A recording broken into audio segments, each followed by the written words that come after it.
I was one of the lucky individuals who was there at the launch of Cyberpunk 2077, sat waiting for the midnight release of a game that had been hyped for what, 8 years, something ridiculous, and then being absolutely amazed by the amount of bugs and glitches that one game could have. So is it going to be a tune for life, or is this one going to be V for violence? Well, my name's Mark Walker, welcome back to SwitchUp, now let's find out.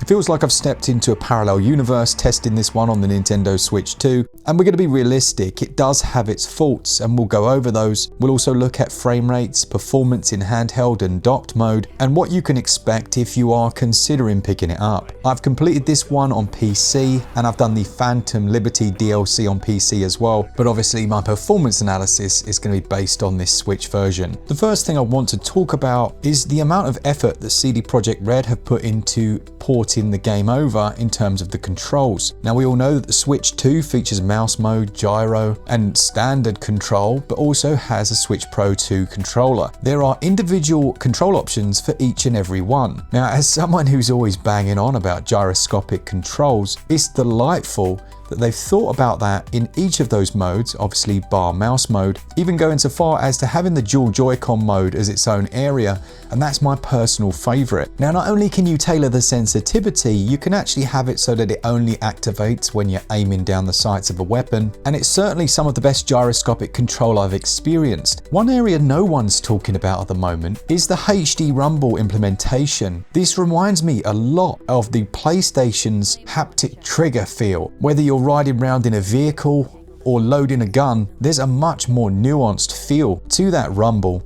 on the Switch 2. So let's go through those control modes.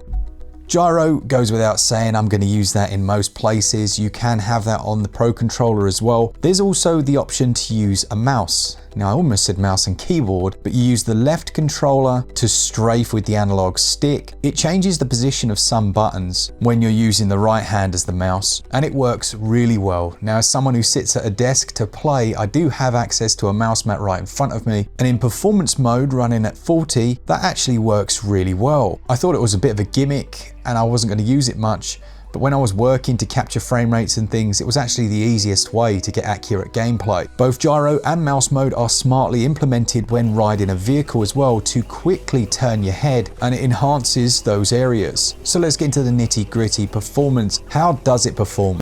Well, we've got two different modes. We've got a quality mode and a performance mode. Quality mode seems to increase visual fidelity, mostly in terms of lighting. It's actually quite subtle. Here's quality mode. So factory fresh, it's still warm. And here's performance mode.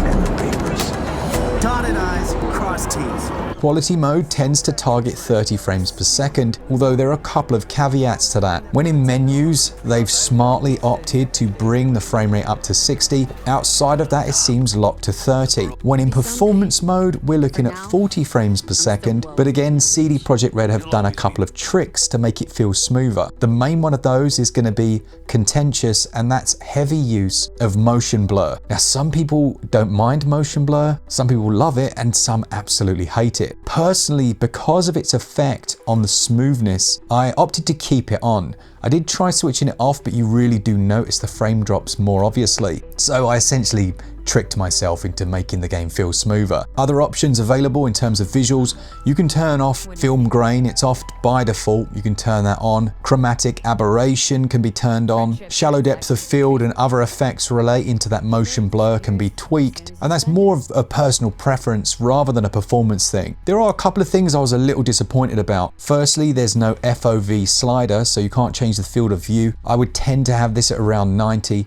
But that is going to mean more rendering, especially in the way that I think they've built this to not render things that you're not looking at, or at least to drop the level of detail, draw distance at anything you're not currently viewing. I noticed a couple of times if I was quick to go around a corner, I'd see items pop or load into view. This isn't new to the Switch 2, but it would make sense. Now, the performance at 40 frames per second is surprisingly good. You would think that it wouldn't make a huge difference, but it really does. We saw it on the Steam Steam Deck as well, didn't we? When they introduced the ability to change the refresh rate of the screen and match that to the 40 FPS that most games could achieve, although only a 25% performance increase, it looks much closer to 60 frames per second, as I say, with that motion blur. So how often can it maintain 40 frames per second? Well, it depends where you are. As someone who completed the base game, I've spent a lot of time in Phantom Liberty. This is set in an area called Dogtown that's notoriously dense. Not only is it populated by lots of vehicles, environmental objects are stacked one on top of the other. It has a verticality to it as well, which increases the amount of load on the CPU and GPU, and it means it's harder to run. There are also a lot more particle effects. When you arrive, the whole place is basically on fire and everyone's running around. The frame rate came tumbling down.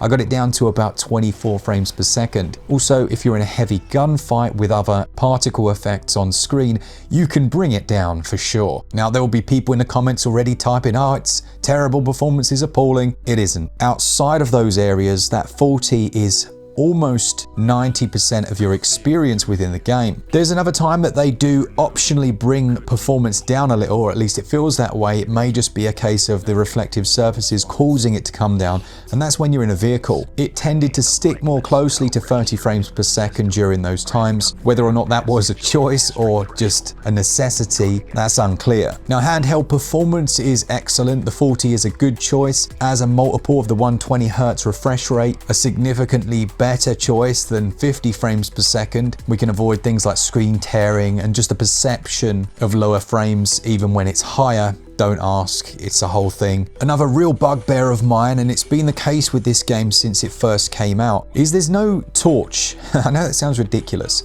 but there's no torch in the game at all, and it is dark. This is a dark experience. Now, thankfully there is a gamma slider, but it's slightly hidden. You have to go into the menu and then click the stick in to bring it up. It took me a while to actually find it. So overall, it does look very good indeed for what it's running on. Visual quality is impressive, lighting quality is impressive, shadow resolution is reduced to a level where it's okay but slightly noticeable, and some shadow effects will cause artifacting on the faces of characters. This presents itself as almost a crosshatch, but bar a few minor glitches and some performance stutters in busy areas, I don't think most people are going to come away from this thinking that CD Projekt Red have missold them, or that they're not getting the full game. And I think that's the main thing, isn't it? Things like skin surfaces look excellent, and environmental particles are used to good effect to give an atmosphere and an ambience. The sound is incredible in this game.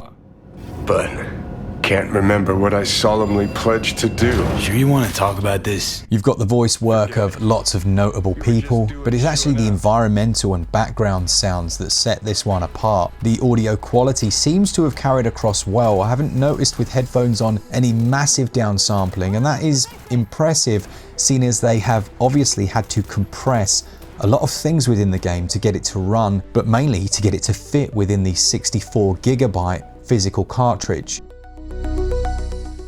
When it comes to gameplay, it's actually a very different experience to the one that originally came out in that regard as well. Now, you can choose one of 3 different professions or vocations. They'll determine how your game starts. One of them's out in the wastes, another is a corpo and is basically, as the title suggests, part of a large corporation. And then you've got the street kid. This determines your backstory and why you are visiting Night City or in the region of it, with each path giving you certain benefits or perks. Now, on one level, this is a first-person adventure RPG. You'll be putting points into different skill trees. That area has also been improved a lot. There are lots of different branching pathways. There's an option within the menu to respec those points, but it just takes the worry out of making the wrong choice. You can hijack any vehicles you find in the game once you've got the necessary skills, and the police will come after you if you commit crimes. In that regard, it has a GTA feel to it, but it's very much not GTA. You'll build up a very large collection of quest lines, and you can follow those to some degree in a non-linear fashion, but obviously the story ones will gradually steer you down a path, and when you reach a certain point, it will very clearly state that if you go any further, you will not be able to go back on some of your decisions or repeat some of those quests. Now the good thing about this version is you can jump straight to the DLC if you've previously played it like myself, and that will give you stat points that you can then put into different areas. The overall gameplay flavor, generally missions are really well designed. You're given some freedom on how you approach them. You can hack into electronic devices, but you can also hack into other people, triggering explosions in them, disabling their optics, and the more powerful you are in that area, it opens up more gameplay opportunities. Camera systems and security feeds can be hacked as well, and there's a very cool analysis mode that I think is quite underrated really and hasn't had as much praise as it should, and it uses what are known as brain dances within the world to have you go through a scene or situation that's taken place. You can rewind, fast forward, and switch between the layers such as the visual, the auditory, and then gradually analyze and piece together what happened. Missions sometimes use that, and other times it's just standard and all-out firefight or a stealth one, but then there are those that are just entirely story based, and they're some of the best. There's one in particular where you are trying to help track down the AI members of a taxi firm that's run by Delamain, who is himself actually an AI, and it really does draw emphasis to a lot of the areas we're having to deal with right now as AI comes to maturity. It's filled with moral ambiguity, but it's by no means non-linear. There are some hard and fast moments that are basically unavoidable.